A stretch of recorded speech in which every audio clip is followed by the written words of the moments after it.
முதல்வர் வேட்பாளரான தேஜஸ்வி யாதவ் வந்துட்டு 20 நாட்களில் சட்டம் இயற்றப்படும் நாங்கள் ஆட்சிக்கு வந்தோடனே குடும்பத்தில் இருக்க ஒவ்வொருத்தருக்கும் அரசு வேலை அப்படின்னு சொல்லியிருக்காரு சார். இது சாத்தியமா சார்? ஃபஸ்ட்டு அவர் தேஜஸ்வி யாதவ் அந்த ஊரின் மு க ஸ்டாலின், பீகாரோட மு க ஸ்டாலின். சாத்தியமில்லாத கோரிக்கைகளை கொடுத்திருக்கிறார் தேர்தல் வாக்குறுதிகளாக. நேற்று தேர்தல் அறிக்கை ஆர்ஜேடி மற்றும் காங்கிரஸ் மற்றும் உள்ளடக்கிய இந்தியா கூட்டணியோட தேர்தல் அறிக்கை நேற்று வெளியிடப்பட்டிருக்கிறது. மாதந்தோறும் பெண்களுக்கு 2500. அப்புறம் இந்த மகளிர் சுய உதவி குழுக்கள் இருக்கிறது இல்லையா, அந்த மகளிர் சுய உதவி குழுக்களை எல்லா அரசுகளுமே பயன்படுத்துது. இங்கேயும் அம்மா உணவகங்களுக்கெல்லாம் மகளிர் சுய உதவி குழுக்கள் தான். அவங்களுக்கு மாதம் 30,000 சம்பளம். அவங்க நிரந்தர அரசு ஊழியர்கள் என்கிறார். அதைவிட மிக பெரிய ஒரு மோசடி பழைய ஓய்வூதிய திட்டம். இது ரெண்டையும் சேர்த்து பொருத்தி பார்க்கணும். பழைய ஓய்வூதிய திட்டம், எல்லோரும் நிரந்தர அரசு ஊழியர்கள்னால் எத்தனை அரசு ஊழியர்கள் நீங்கள் கொடுக்க போகிறீங்க?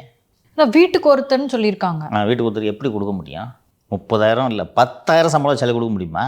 எல்லாருமே கவர்மெண்ட் ஸ்டூடெண்ட்டாக தடி விழுந்தால் கவர்மெண்ட் ஸ்டூடெண்ட் மேலே தான் விழுவேன். அவர்களும் இந்த டெஸ்பரேட்டாக ஆட்சிக்கு எப்படியாவது வந்து விட வேண்டும் அப்படின்றதுனால ஒரு டெஸ்பரேட்டாக இது பொய் தான்ட்டு நான் நினைக்கிறேன்.